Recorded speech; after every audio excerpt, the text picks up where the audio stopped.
Welcome to the Human Capital Innovations Podcast. We're your source for personal, professional, and organizational growth and development, where we share original research, explore industry trends, and interview executives and thought leaders from across the globe.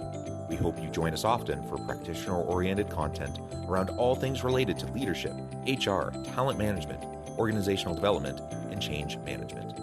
Maximize your personal and organizational potential with Human Capital Innovations Podcast.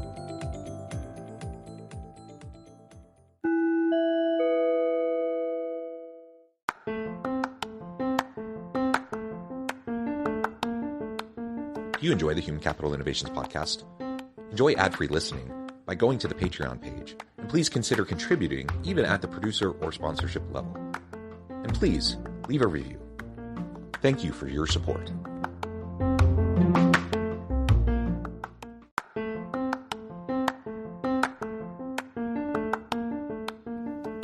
Welcome to the Human Capital Innovations Podcast. In this HCI Podcast episode, I talk with Ian MacLeod about micromanaging, quiet quitting, and the Great Resignation.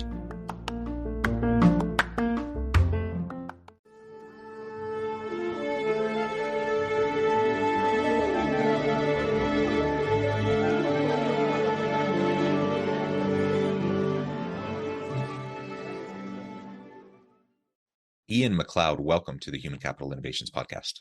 Oh, thanks for having me. This is awesome. Thanks, John. It's a pleasure to be with you. I'm south of Salt Lake City. Where are you joining us from today, Ian? So I'm in Austin, Texas. A lot of heat here going on right now. Yes. But yeah, I mean, it's all over. The whole world seems to be feeling it right now, but definitely here in Austin, we're used to it, but it's been hotter than usual. So yeah, well, stay cool, get some relief. That's right.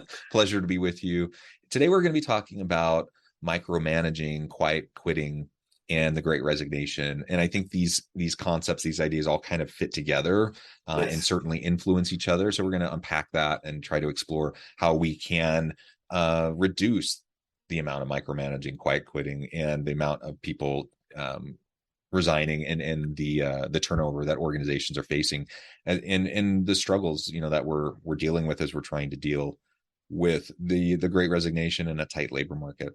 As we get started, I wanted to share Ian's bio with everybody. Ian MacLeod provides leadership training and consultation to individuals and businesses with a focus on performance management. He leverages his 15 years of management experience in various supervisory roles up to senior manager. Ian has combined his filmmaking hobby with his passion for leadership development to create and share routine leadership tips and work humor videos through his YouTube and TikTok channels.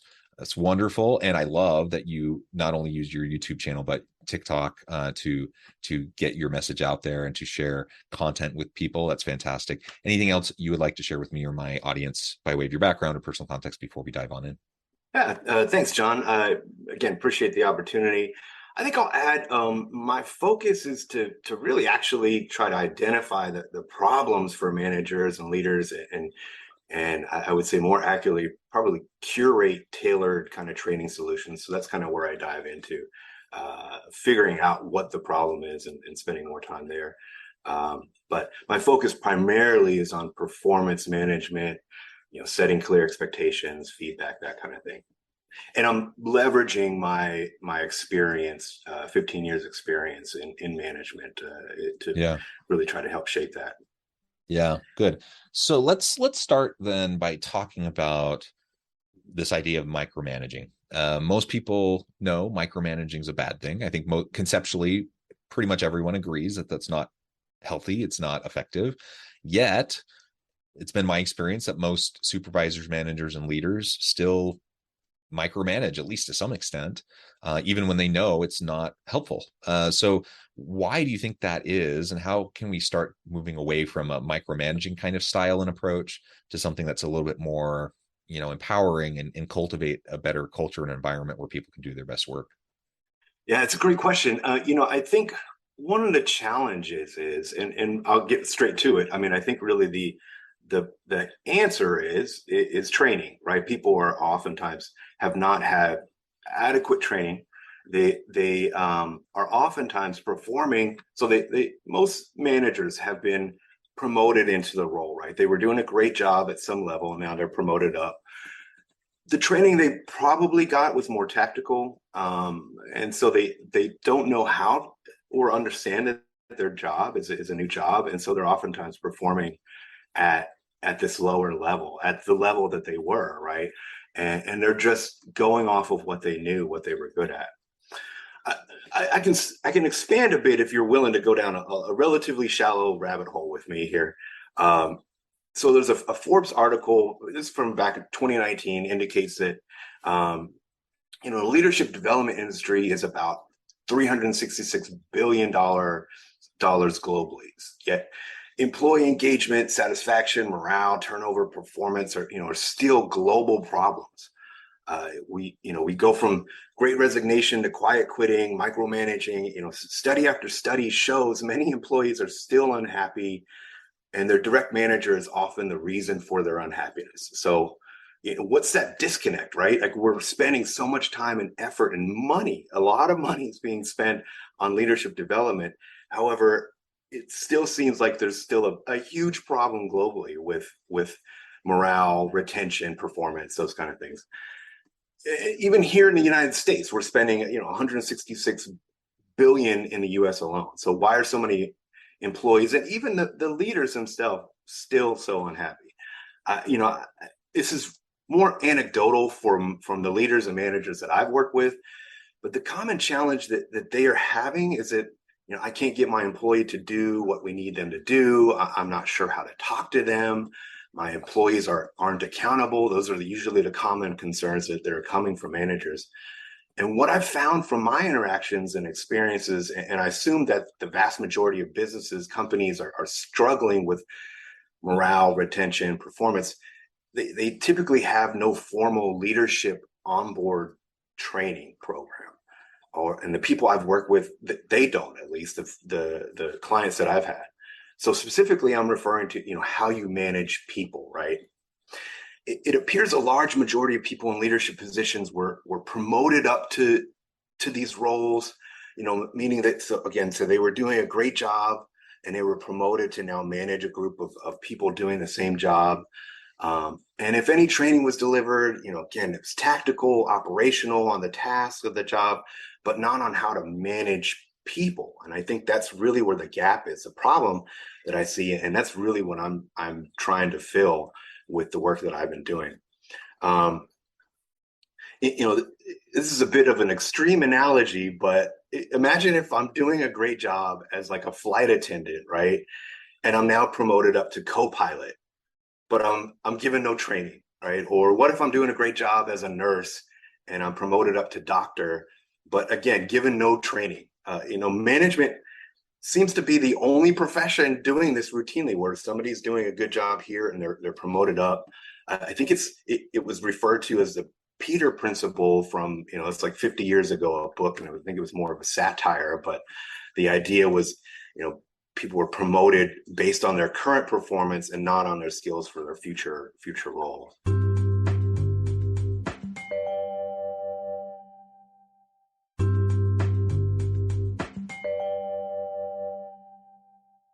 Yeah, that's for sure. And I see the same problem. And it's not about intention or people, whether people are well-meaning or not, or whether they're trying to be good leaders. That's not, like, we can take that out of the equation at all. Right. My assumption is that most people are trying to be good supervisors, managers, and leaders, but they don't know any different. They don't know any better, and they don't know how. And it's one thing to know it conceptually. Like, I can read a book and say, oh yeah, I shouldn't micromanage. But then in the day-to-day, when you're meeting with your teams and your people, and you have your boss breathing down your neck and you're being held accountable for stuff, now you're trying to get stuff done so that you look good and so you're accomplishing what you need to. In the day-to-day, inevitably what ends up happening for so many people, when they don't know any better or they don't know how, they can't translate the conceptual understanding into practice, and then they undermine their own desires and intentions and negatively impact their teams. Peter Principle is alive and well, and so many incompetent people, you get promoted to your level of incompetence. So the world is full of people who are once really good at what they did, but now they're not so great at their current job. And that's not the world we want to live in. I mean, that's not the organization that I want to have. I want to have an organization where everyone is firing at all cylinders in whatever role they happen to be in. And that means that we're going to have to provide more training and development opportunities for people who are going to progress in their career and move into higher levels of positions, because it doesn't naturally come to most people. They need to learn those skills and those competencies and capabilities. They can be developed, but it takes a lot of work to develop those habits and to make it a consistent part of who you are and what you do as a leader. Absolutely. Yeah. And I mean, spot on. I think that's really the biggest challenge I see. Again, it's not bad intentions. It's not that I want to be this micromanaging leader. I just don't know what I'm supposed to be. I don't know what's even expected of me.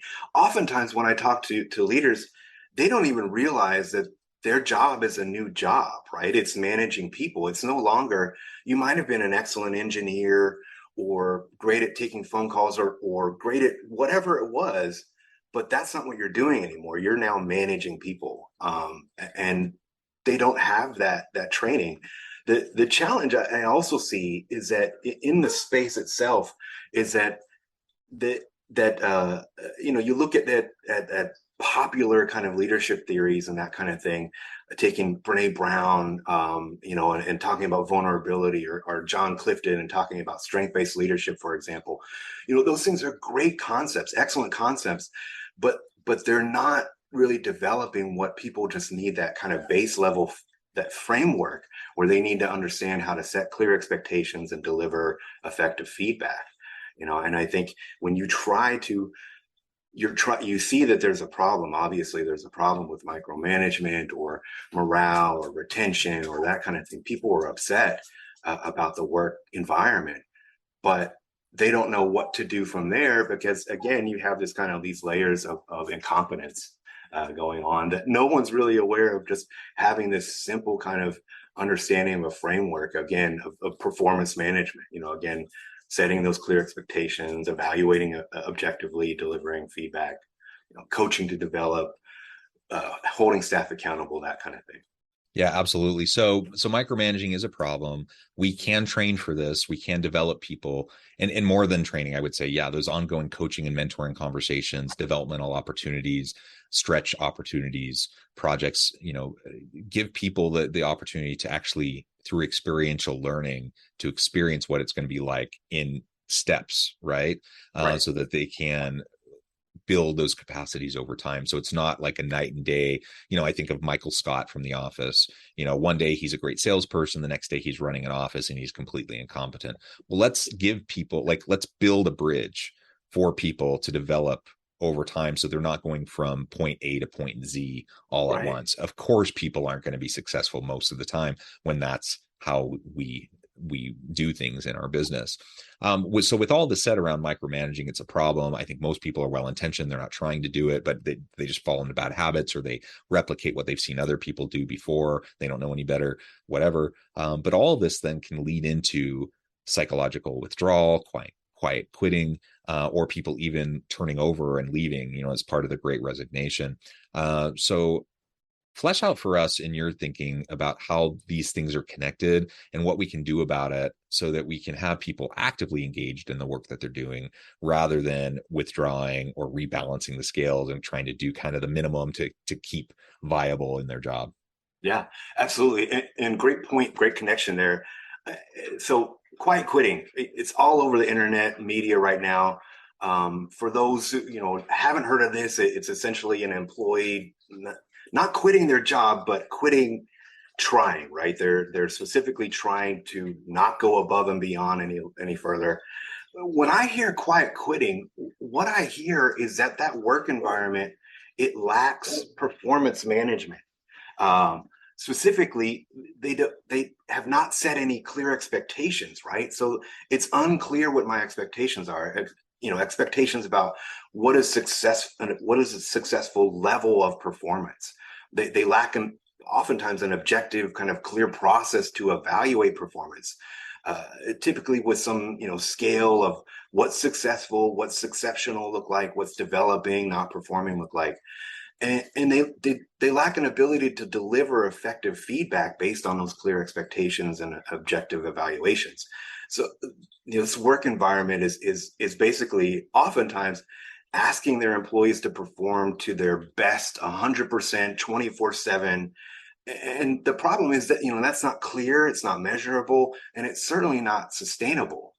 The solution is relatively simple. You just need to create a performance management process that's clear and train your leaders on how to set clear expectations and deliver effective feedback.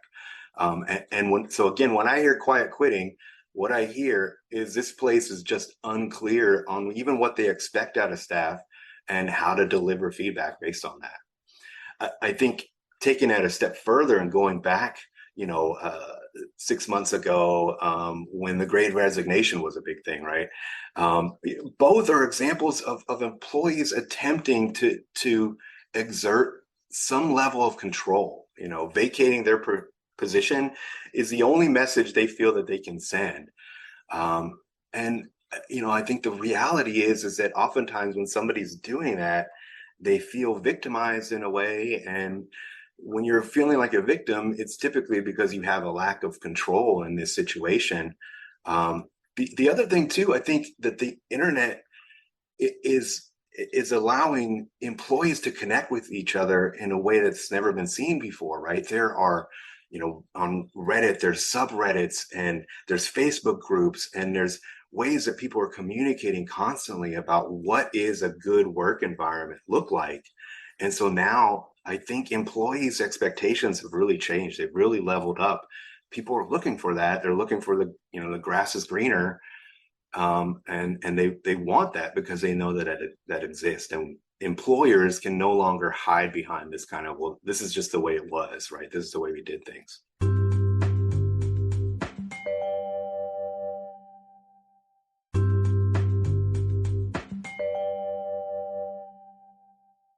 I mean, I can't blame people if they have been overworked, if they don't feel like they've been adequately valued at their work, if they feel like they've, just been asked to do more and more and more, and they feel like despite going above and beyond, giving 110%, for the last couple of years, and they're still getting passed over for positions or advancement, or they're still, kind of being treated badly at work. I don't blame them for wanting to leave and go somewhere else. I don't blame them for the quiet quitting, the psychological withdrawal, and just kind of recalibrating the scales and saying, you know what, I'm only getting so much back from my employer.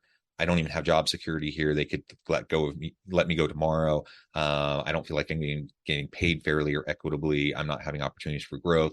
I'm just going to do the bare minimum to get by, to keep my job somewhat secure. And then I'm, going to focus on finding meaning and purpose in my life other places, or having a side hustle or whatever. I can't blame people for that. And I can't blame people for having high expectations. I'm a business professor. I teach HR, organizational development, change management kinds of stuff. And I have to admit, like, I'm teaching my students how to be effective leaders, what a good workplace looks like. And I want them to go out and have that experience themselves. They know better, and they know if they're going into a crappy workplace, it's not something they need to put up with, and that there are better ways to do it. So like you said, with communication the way it is right now, with unprecedented levels of transparency in organizations right now, you can't hide, you can't get away with it. Your people will know, and you won't be an employer of choice. Employee experience is king. You need to make sure that you're paying attention to it. Certainly micromanaging is going to negatively impact that in major ways. People don't like working in that kind of an environment, but there's a whole bunch of other things that also feed into the quiet quitting, or people, turning over and looking for other opportunities. I felt that in my life. I felt that in my career. I know that other people need to do what's best for them, but it's also important to recognize and realize that the grass isn't always greener. In fact, it very often, if not most of the time, is not greener on the other side. And so, I want people to be clear-eyed about the decisions they're making. And you don't want to, while you're trying to stick it to the man, so to speak, you don't want to also completely burn bridges and undermine your own potential for career development and moving on and moving forward to new opportunities in the future. So it's a delicate balance, and it's something we have to really pay close attention to. As a leader, I hope that I can create a safe environment where my people will know I'm going to be there to support them the best I can. I'm going to help develop them the best I can, that I value them. I want them to be there. I want to help them to fulfill their potential. I want them to find meaning and purpose in the work that they do. And if I can convey all of that to them, hopefully that will lead to less quiet quitting, less turnover, greater productivity, greater innovation. It'll result in a much more dynamic kind of team environment and organizational environment. But that's not easy to do. It's not easy to do it consistently, despite our best intentions. Yeah, absolutely. I mean, it is a challenge. Certainly, I'm not saying, I think that the thing is that it, doing this kind of work, doing it well, right? Like doing management and leadership well is simple as far as the formula goes. Oftentimes, I mean, it is nuanced and complex. It can be, but it's not necessarily easy. But I think having an understanding of, again, these fundamental kind of basic principles of again, just setting clear expectations and delivering effective feedback, then you can start to add in all these other pieces of mission and purpose and motivation, and how you inspire staff, how you make them feel valued through strength-based leadership, again, bringing in Brene Brown and being vulnerable and that kind of thing. Those things are important, but you need to have that kind of framework first. In my experience, at least, I feel like a lot of places that if they are struggling with morale and retention and performance, and now quiet quitting and the Great Resignation, it's oftentimes a result of the lack of simple, basic leadership training and a basic performance management process. And so again, for me, when I hear all of this, I feel like the solution is actually quite simple. It's just a matter of going through this process. One of the crazy things I hear, unfortunately, is that there's this catch-22. People are stuck in this cycle where their response is, well, I just don't have time because I'm spending all this time putting out fires. I'm spending all this time rehiring and retraining new staff, and we have so much turnover. We have so many escalations, and all my leadership is just in this constant cycle. So we don't have time to train them. And if they would just train them and train them up front, they wouldn't have the escalations. They wouldn't have the turnover. They wouldn't have the performance issues.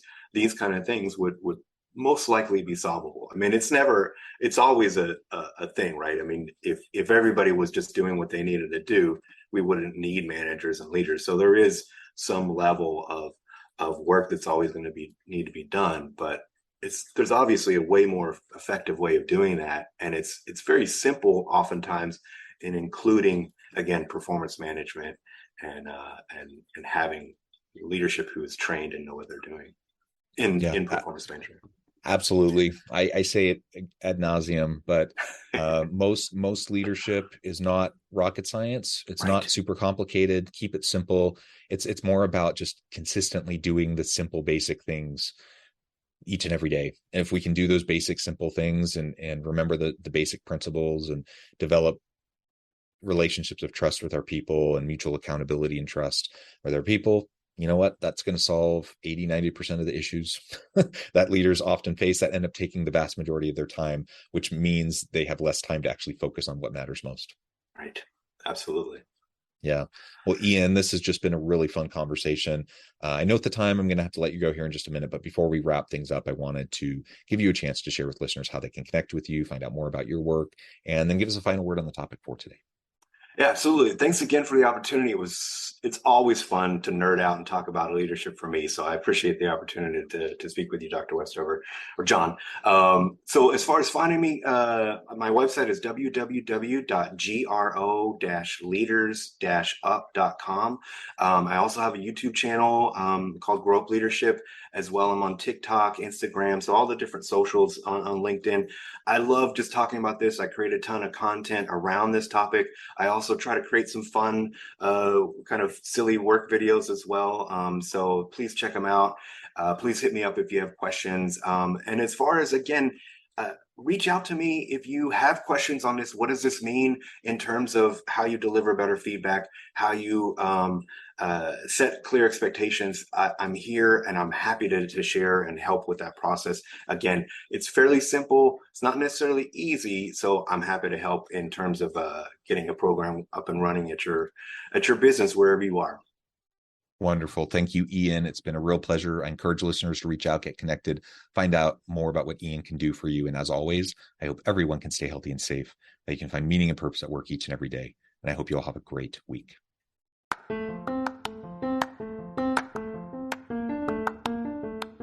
Do you enjoy the Human Capital Innovations podcast? Enjoy ad-free listening by going to the Patreon page. And please consider contributing even at the producer or sponsorship level. And please leave a review. Thank you for your support.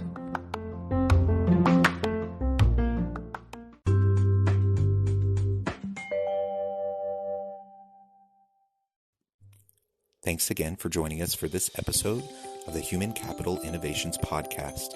I hope you stay healthy and safe and that you have a great week.